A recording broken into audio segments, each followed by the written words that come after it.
Om Swastiastu. Perkenalkan, saya Roslindor Afifa dengan 3 digit Interastel 59 selaku perwakilan dari SGD A10. Pada kesempatan kali ini, SGD kami akan mempresentasikan student project yang telah kami buat yang berjudul Submerged in Freshwater. Selanjutnya akan dijelaskan oleh teman saya. Baik, perkenalkan saya Putu Jackson Tadamar Rahayu dengan 3 digit NIM terakhir 178. Jadi di sini saya akan menjelaskan latar belakang topik dari student project kami, yaitu mengenai submerged in freshwater, di mana submerge atau submersi ini merupakan salah satu bagian dari drowning atau tenggelam, yang seperti sudah kita ketahui tenggelam merupakan salah satu emergency case yang sering terjadi di Indonesia dikarenakan kondisi wilayah geografis Indonesia ini terdiri dari beberapa pulau dengan garis pantai yang sangat panjang. Nah, keadaan darurat tenggelam ini terkait erat dengan masalah pernapasan dan kardiovaskular. Apabila tidak diselamatkan dalam waktu yang tepat dengan metode yang tepat pula akan dapat mengganggu jalan pernafasan sehingga banyak sekali kejadian-kejadian tenggelam ini mengakibatkan meninggal dunia. Lalu selain itu, student project ini dibuat guna untuk edukasi kepada masyarakat terkait dengan pencegahan terjadinya tenggelam sehingga dapat mengurangi angka kematian yang akibatkan dari tenggelam. Perkenalkan, nama saya Imade Ananda Prasna Pratisita Sukadana dengan 3 digit yang terakhir 186. Adapun rumusan masalah pada student project kali ini yaitu yang pertama, apa definisi dari submersi, kemudian bagaimana klasifikasi dari submersi, bagaimana epidemiologi dari submersi, apa saja faktor resiko dan terjadinya submersi, kemudian bagaimana patofisiologi dari submersi, kemudian bagaimana tata laksana dari submersi di air tawar, kemudian bagaimana prognosis dari submersi di air tawar, dan yang terakhir bagaimana cara pencegahan dari terjadinya submersi di air tawar. Perkenalkan, saya Fred Ray Octavianus Nyoko dengan NIM 18025111011. Jadi adapun tujuan penulisan pada studian project kali ini yaitu untuk mengetahui definisi dari submersi, mengetahui klarifikasi submersi, mengetahui epidemiologi dari terjadinya submersi di air tawar, mengetahui faktor risiko dari terjadinya submersi, mengetahui patofisiologi dari submersi, mengetahui tata laksana dari submersi di air tawar, mengetahui prognosis dari submersi di air tawar, dan mengetahui cara pencegahan dari terjadinya submersi di air tawar. Baik, selanjutnya adapun manfaat dari penulisan student project ini yaitu pertama bagi mahasiswa atau penulis yaitu menambah pengetahuan mengenai definisi, klasifikasi, patofisiologi, dan juga tata laksana dari submersi di air tawar. Kemudian bagi masyarakat yaitu untuk mengetahui mengenai definisi, tata laksana, serta cara pencegahan dari terjadinya submersi di air tawar. Sekian, terima kasih. Baik, mohon izin untuk melanjutkan presentasi. Perkenalkan, nama saya Komali Widiantara dengan 3 digit NIM terakhir 013. Baik, untuk istilah tenggelam atau drowning ini merupakan kematian akibat sufokasi yang terjadi dalam waktu kurang dari 24 jam setelah peristiwa submersi di dalam air, di mana berdasarkan The International Liaison Committee on Resuscitation atau ILCOR dan juga World Congress on Drowning telah mendefinisikan kembali istilah tenggelam, di mana disepakati bahwa tenggelam merupakan suatu proses yang mengakibatkan gangguan pernafasan akibat submersi atau imersi di dalam media cair. Jadi submersi ini merupakan istilah yang menggambarkan semua situasi di mana jalan nafas dari korban itu berada di bawah air. Jadi ketika terjadi submersi, kepala atau lubang jalan nafas korban itu akan tertutup oleh cairan, di mana dalam hal ini adalah air, dan berisiko terjadinya hipoksia. Aspirasi cairan ke dalam hipofaring, kemudian trakea dan bronkiolus itu dapat terjadi dan menyebabkan terjadinya batuk berulang pada pasien atau korban. Baik, sekian presentasi dari saya, akan dilanjutkan oleh rekan saya. Terima kasih. Perkenalkan, nama saya Imadi Pranoyogananda Sejaya dengan 3 digit yang terakhir 228. Izinkan saya melanjutkan ke bagian klasifikasi, di mana dilihat dari gejala klinis menurut American Heart Association tahun 2008, di mana submersi ini dibagi menjadi 6 derajat. Itu yang pertama tingkat 0, itu perendaman ini tidak menyebabkan batuk. Lalu derajat 1, jika dilakukan aspirasi kecil akan menyebabkan batuk, akan tetapi normal pada saat auskultasi paru-paru. Untuk derajat 2, jika dilakukan aspirasi kecil menyebabkan batuk dan rongki satu paru-paru. Jika derajat 3, akan ada edema paru akut di mana rongki pada kedua paru, lalu ada fungsi jantung normal, tidak ada hipotensi. Lalu ada derajat 4 di mana edema paru akut, rongki pada kedua paru, dan ada gangguan fungsi jantung dan hipotensi. Lalu derajat 5 tidak ada pernapasan spontan, tetapi nadi ada. Dan yang derajat 6 tidak ada pernapasan spontan dan tidak ada denyut nadi. Perkenalkan, nama saya Nikita Ristiani dengan 3 digit NIM terakhir 002. Kejadian drowning menyebabkan lebih dari 500.000 kematian di dunia setiap tahunnya, di mana drowning ini merupakan penyebab kematian tersering pada anak. Berdasarkan Center for Disease Control, drowning menyebabkan 4.500 kematian dengan risiko meningkat pada usia 0-4 dan usia 15-19 tahun, di mana untuk drowning ini sendiri lebih sering terjadi pada laki-laki. Pada usia anak kurang dari 4 tahun, biasanya drowning terjadi di bak mandi, ember, toilet, dan kolam. Sedangkan pada anak usia di atas 4 tahun, lebih sering terjadi di perairan terbuka. Perkenalkan, saya Roslindur Afifah dengan 3 digit NIM terakhir 159. Saya akan menjelaskan mengenai faktor risiko. Adapun beberapa faktor yang diketahui dapat meningkatkan risiko terjadinya submersi ataupun tenggelam. Yang pertama adalah pengawasan dari orang dewasa yang tidak memadai, karena memang kasus submersi ataupun tenggelam itu paling banyak terjadi pada anak-anak usia 1-4 tahun. Lalu ketidakmampuan untuk berenang ataupun melebih-lebihkan kemampuan berenang.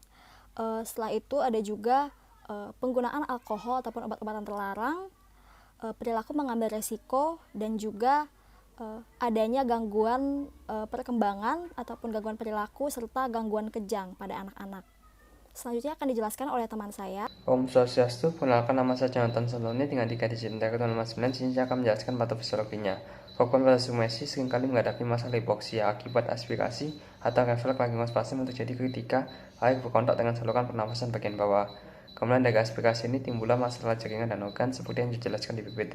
Yang pertama masalah dari paru, neurologis, kardiovaskular, perubahan elektrokardiogram, asam basa dan elektrolit, ginjal serta koagulasi. Tapi dari berbagai organ dan jaringan ini yang paling penting adalah sistem saraf pusat dan sistem jantung, di mana jika korban mengenai kedua sistem ini, maka dalam 2 menit korban akan kehilangan kesadaran, dan dalam 4-6 menit korban akan mengalami cedera otak yang bersifat irreversibel.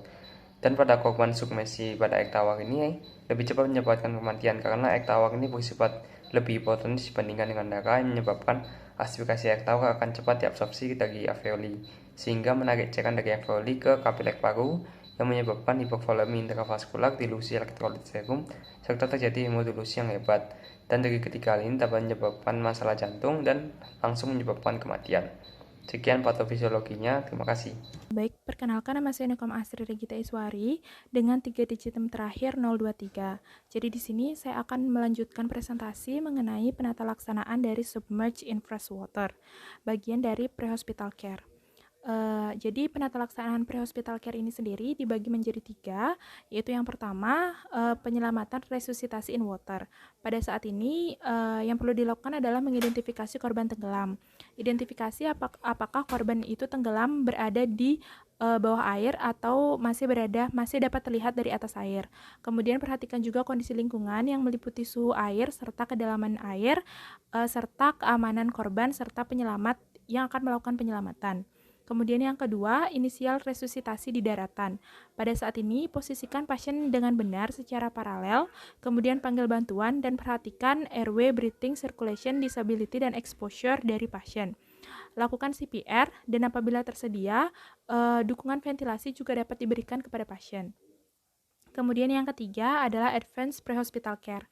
Pada saat ini, amankan jalan napas pasien, tingkatkan oksigenasi, dan pastikan sirkulasi pasien stabil. Hindari melakukan manuver seperti head down atau abdominal thrust, karena hal ini justru akan meningkatkan resiko terjadinya muntah pada pasien, dan hal itu justru dapat memperburuk kondisi dari pasien. Baik, sekian presentasi yang dapat saya sampaikan. Selanjutnya akan dilanjutkan oleh teman saya. Perkenalkan, saya Nyaman Alzaidi Skara dengan 3 digit NIM terakhir 132. Saya akan menjelaskan mengenai Emergency Department Management. Perawatan di Emergency Department dilakukan dengan mempertimbangkan keparahan pasien dan kondisi komorbid atau premorbid. Penilaian medis secara menyeluruh harus dilakukan, termasuk chest radiografi dan atau lung ultrasound, analisis gas darah, tes fungsi ginjal, fungsi hati, elektrolit, hemoglobin, dan pemeriksaan lainnya. Pasien dengan derajat 3-6 perlu mendapatkan perawatan di intensive care unit untuk observasi ketat dan terapi. Kemudian, pasien dengan derajat 2 dapat diobservasi di ruang gawat darurat, sedangkan pasien dengan derajat 1 atau pasien tenggelam yang berhasil diselamatkan tanpa adanya keluhan serta penyakit dan trauma terkait dapat dipulangkan. Semua pasien tenggelam harus menerima oksigen tambahan, kecuali pasien derajat 1 dengan oksigenasi normal, sadar penuh, dan auskultasi paru yang normal. Tujuan pemberian oksigen tambahan adalah untuk mendapatkan oksigen dengan konsentrasi tertinggi yang mungkin diberikan dengan metode yang disesuaikan dengan kondisi pasien. Selain itu, pasien tenggelam yang mengalami hipotermia harus mendapatkan passive rewarming dan active rewarming sesuai indikasi dan sumber daya yang tersedia. Pada kasus hipotermia ringan, lakukan passive rewarming seperti melepaskan pakaian basah, mengeringkan, dan menyelimuti pasien. Baik, perkenalkan saya Miftah Rahmat Almasya dengan 3 digit NIM terakhir 080. Di sini saya akan menjelaskan mengenai prognosis dari submersi pada air tawar. Jadi, yang pertama, submersi pada air tawar biasanya pasien ditemukan dengan kondisi yang lebih parah dibandingkan dengan submersi pada air laut.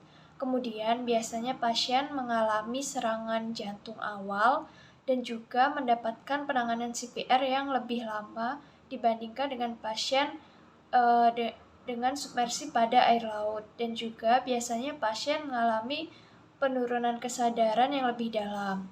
Kemudian, pasien yang mengalami submersi pada air tawar biasanya memiliki skor SOFA yang lebih tinggi ketika masuk pada ICU. Kemudian,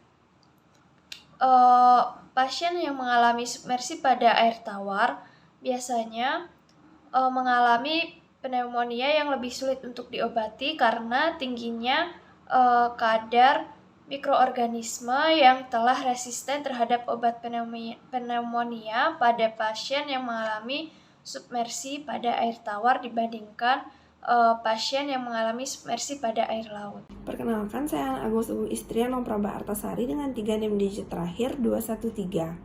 Sebagian besar kasus tenggelam dapat dicegah. Sebagai contoh, kolam renang dengan pembatas yang aman akan mengurangi risiko tenggelam pada anak berusia di bawah 4 tahun. Pengawasan orang tua juga merupakan hal yang penting untuk cegah anak tenggelam. Penggunaan flotasi pribadi sebagai pelampung, serta menghindari konsumsi alkohol dan juga obat-obatan terlarang. Perkenalkan, saya Gabriela Anastasia dengan NIM 012. Di sini saya akan menjelaskan mengenai kesimpulan. Jadi kesimpulan yang kami ambil untuk student project kami kali ini yaitu drowning didefinisikan sebagai kematian akibat sufokasi atau mati lemah yang terjadi kurang lebih 24 jam setelah peristiwa submersi dalam air. Sedangkan submersi itu sendiri didefinisikan sebagai jalan nafas yang tertahan di bawah permukaan air yang menyebabkan ketidakmampuan korban untuk menghirup udara atau bernafas. Adapun klasifikasi kejadian submersi berdasarkan derajat keparahan seperti yang telah dijelaskan oleh teman saya mulai dari derajat 0 sampai dengan derajat 6. Adapun faktor-faktor yang mempengaruhi resiko terjadinya submersi yaitu salah satunya pengawasan orang tua atau orang dewasa yang kurang memadai. Berikut penata laksanaan dari kasus ini yaitu pre-hospital care dan emergency department management.